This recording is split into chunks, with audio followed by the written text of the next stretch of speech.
Hello, my name is Elliot, and I'm here to talk to you about cellulose derivatives. On this first slide here, you can see a group called cellulose esters.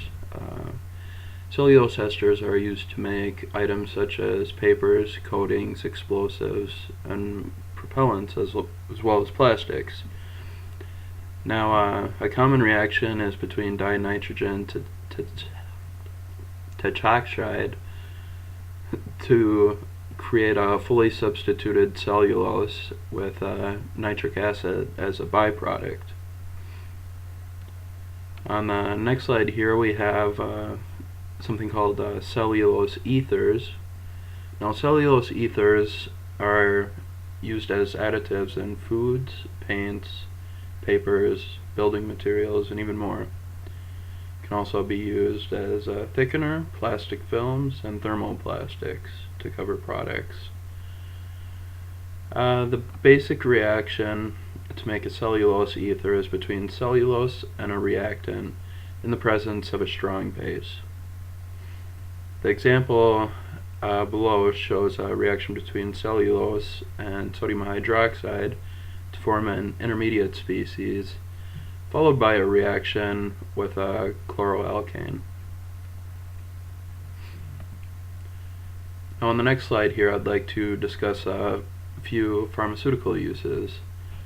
They include binders and fillers in tablets, as well as a thickening agent and a stabilizer in liquids. Another important field of study is controlled release mechanisms. One example of a controlled release mechanism is a matrix system. This is where a drug is completely intermeshed into the matrix, and as the mesh slowly dissolves, so does the said drug. Another mechanism of a controlled release device would be through an osmotic device. Through an osmotic device, there's a film around the drug, usually in a tablet form or some fashion like that, made out of a cellulose derivative. And then from there, there's a laser hole drilled right into the tablet, through which the drug will slowly escape to be released into the body. Next here we have biofuels, which I think is very important to talk about in terms of cellulose derivatives.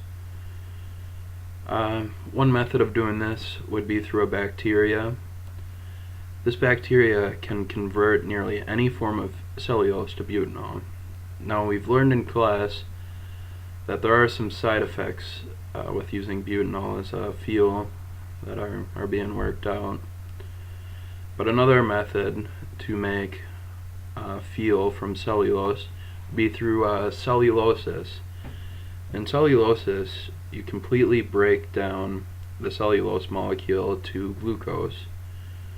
Once a glucose molecule is formed, you can ferment that sugar, followed by a distillation to form a more concentrated solution of ethanol to be used as a fuel. If you have any questions about this slide or previous slides, please let me know. I also have a list of some citations here that were used, and thank you for listening to my presentation.